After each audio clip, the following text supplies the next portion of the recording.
What's up, everybody? Welcome back to another Pitching Ninja's Filthiest Pitches of the Day. I am Pitching Ninja, and I'm here with Will Leahey. What's up, Will? Ninja, how are we feeling, man?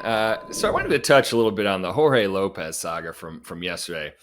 The tables really turned where everyone seemed to get mad at the media and blaming them for him getting kicked off the Mets. And I'm just going to play you this clip here. Did you say I'm on the worst team? Is that what you had said? Yeah. The guy speaks English. There's the whole narrative came out that he just doesn't speak English and he didn't know what he was saying. He knows what he was saying. He's lived in America for over a decade. What are we doing here? So I wish the guy nothing but the best. I do. It was funny. We made fun of him. That was it. To be honest, we didn't really even make fun of him. I did a little bit. Ninja said it was a badass way to quit a team. So comments, you can keep getting mad, but I'll still be here giggling about it. Well, actually, what happened is I had a big defense of Lopez yesterday, and we cut it out because I went back and saw the same clip you did. And I'm like, I thought the same thing. I thought he was taken out of context. English, second language. I get it. I could not do an interview in Spanish. Even having taken 8 years of Spanish, I couldn't come close. Like, I could say, if you lived in Puerto Rico for a decade, Ninja, and didn't pick up Spanish, I would laugh in your face. No, I think that's true. But it also is why a lot of the Japanese guys use translators, is because, yes, they can speak English with their teammates, but they don't want to say one word that they're either ridiculed for or it creates a controversy. So you go through an interpreter, but it also gives you the chance to think about what you're saying. And even the interpreter could change the meaning sometimes, as long as they don't steal your money. So not applicable here, though. This isn't Japanese. He doesn't use an interpreter because he's fluent in English. I feel bad for the guy. I know he has a sick kid. He was emotional at the time, said things he probably didn't mean, but he said what he said, no doubt. And he was given a chance to clarify it. I don't think Steve Gelbs is a particularly gotcha reporter at all. I don't think they were looking for anything. I think he actually nicely gave him the chance to clarify it and then heard the same thing. So what are you supposed to do? It is a story. It is the biggest media market in the world. It's going to happen. But yeah, I mean, I see both sides on it. I see both sides too. His side just stinks. He got DFA'd because of his actions, not because the media correctly quoted him. Our main topic today is Driveline and how they improve pitchers on more than just velo. I know they have a rap of weighted balls and velo, and maybe that's even cast a little shadow on the league in pitching this year. And I'm going to delve into that later in the show. Now for our whip around the league. We're going to start out with who had 5 Ks in 5 1/3 innings, giving up 1 run. He was a little ray of sunshine for the Brewers and helping them win 6-4 over the Cubs. He had this backdoor cutter, this painted sweeper, and painted fastball. He faced Jamison Tyone, who had 4 Ks in 6 innings, giving up 3 runs, and had this painted fastball and curveball. The Twins beat the Royals 7-6, and honestly, starting pitching was fairly boring. We had Daniel Lynch, Mr. Twin Peaks. That's David Lynch, who had 2 Ks in 5 innings, giving up 2 earned runs. Had this fastball and knuckle curve.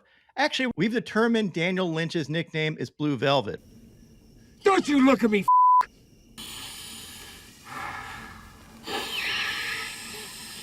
Don't look at me. Sorry. That's my best Dennis Hopper imitation. 10 out of 10, Ninja. Blue Velvet faced Leatherface, Chris Paddock, who had 4 Ks in 5 2/3 innings, giving up 4 runs, and had this slider.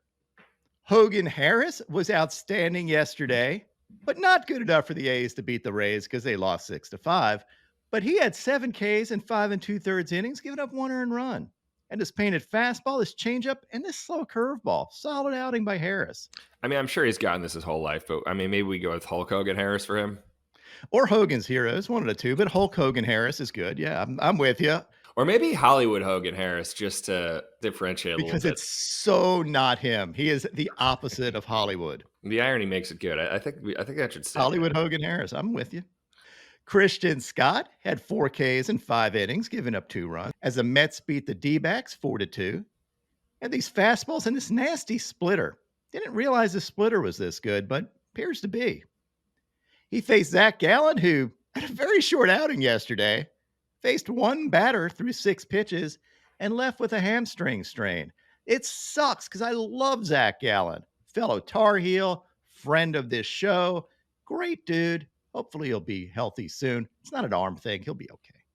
The Yankees took down the Angels 8-3 behind Carlos Rodon's 5 Ks in 6 innings, giving up 3 runs. And Rodon had these wicked sliders. I thought his slider looked really sharp yesterday. He had this wicked one, back foot for a sword. He faced Patrick Sandoval, who was fairly good himself, with 7 Ks in 6 innings, giving up 2 runs, and had this curveball, sweeper, and painted slider.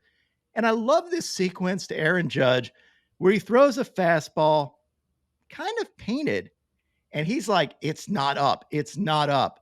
And it probably wasn't up. It's Aaron Judge. He's 14'3". The pitch is called a ball anyway, and then he Ks Aaron Judge with this changeup.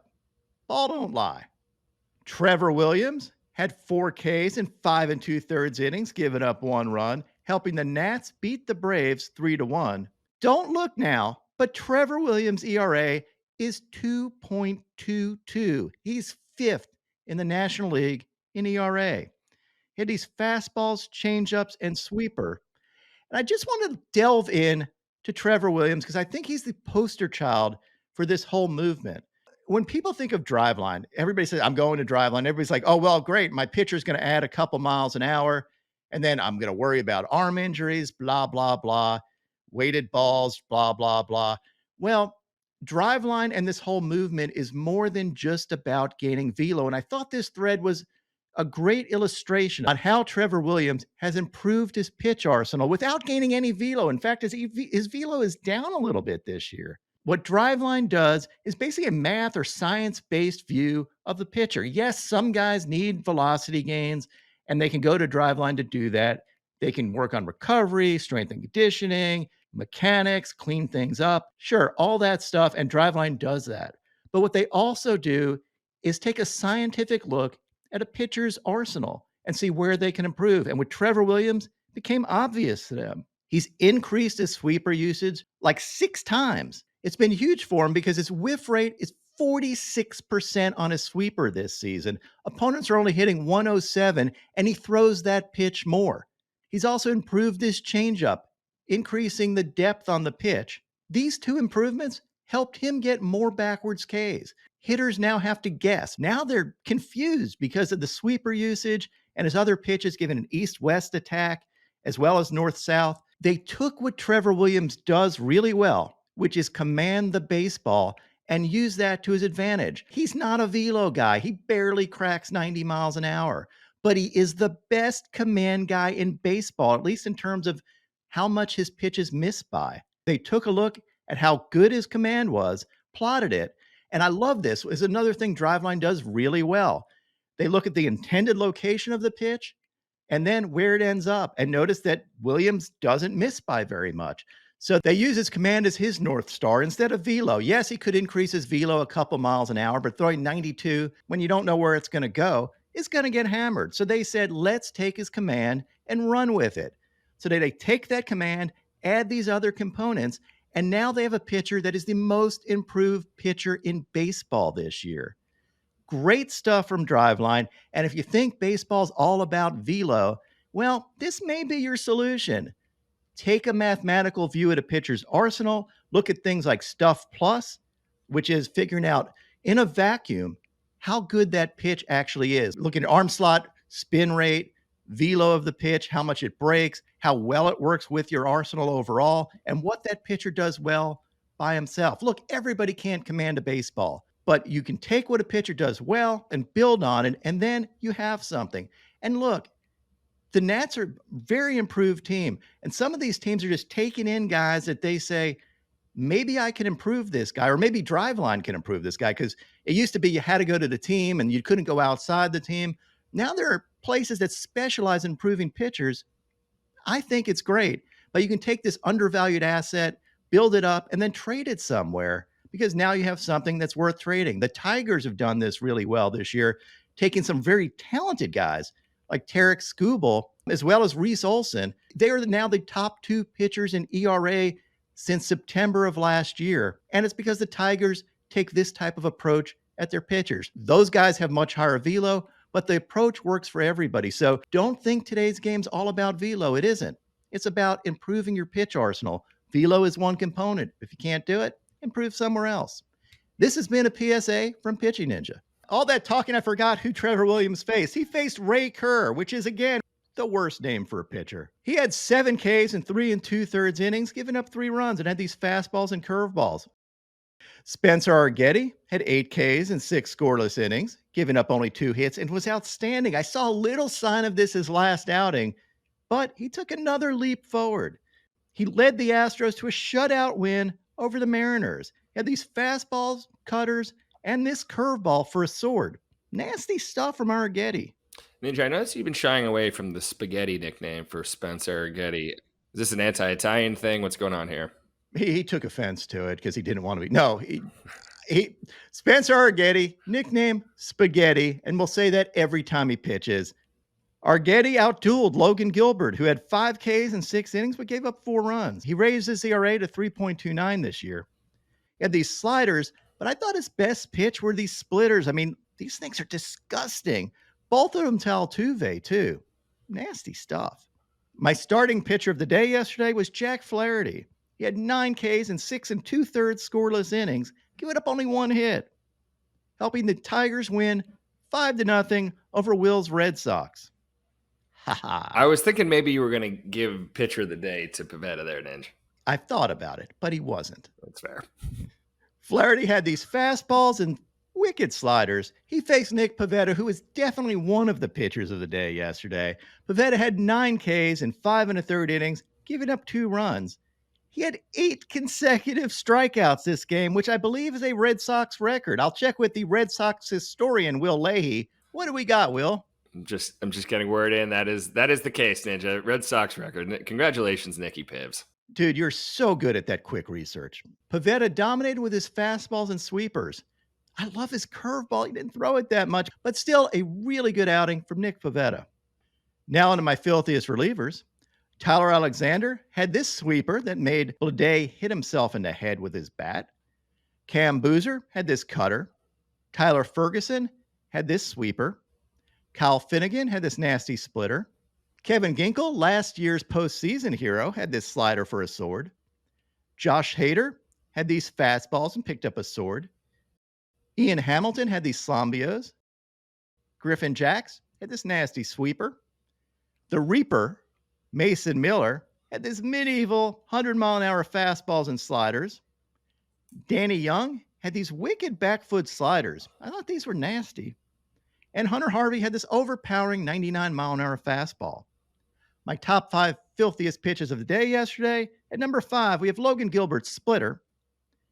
At number 4, Jack Flaherty's stuff. He was just really good yesterday. And you know what? I'll give a hat tip to Nick Pivetta. 8 consecutive Ks. You deserve it. At number 3, I have Justin Martinez for this 100-mile-an-hour two-seamer and this 90-mile-an-hour splitter. Here's an overlay of those 2 pitches, and you can see how they switch places on the way to the plate. This dude is nasty as hell.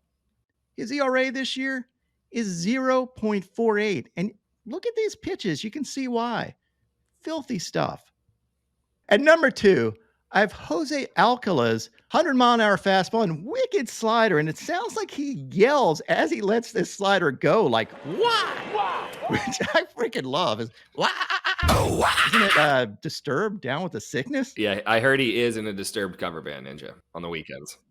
Filthy stuff from Alcala, and yes, look for him in the Disturbed cover band. And at number 1, I've got to give it to Spaghetti for this curveball sword. Great outing from him. And this, my friends, was no meatball. And now, my pitching ninja moment of Zen. Talk about a broadcast jinx. Hey Siri, it's not your night. One pitch later. 0-1, and that's launched towards left field, and the payback comes at the bat of Jose Siri. My picks of the day today are 4-leg same-game parlay plus. I'm going to start out with a same-game parlay of Jose Soriano for 6 Ks or more and Brian Wu for 5 Ks or more.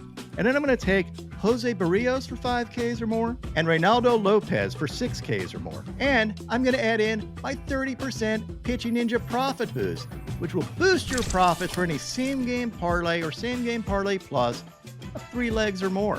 What would your picks of the day be?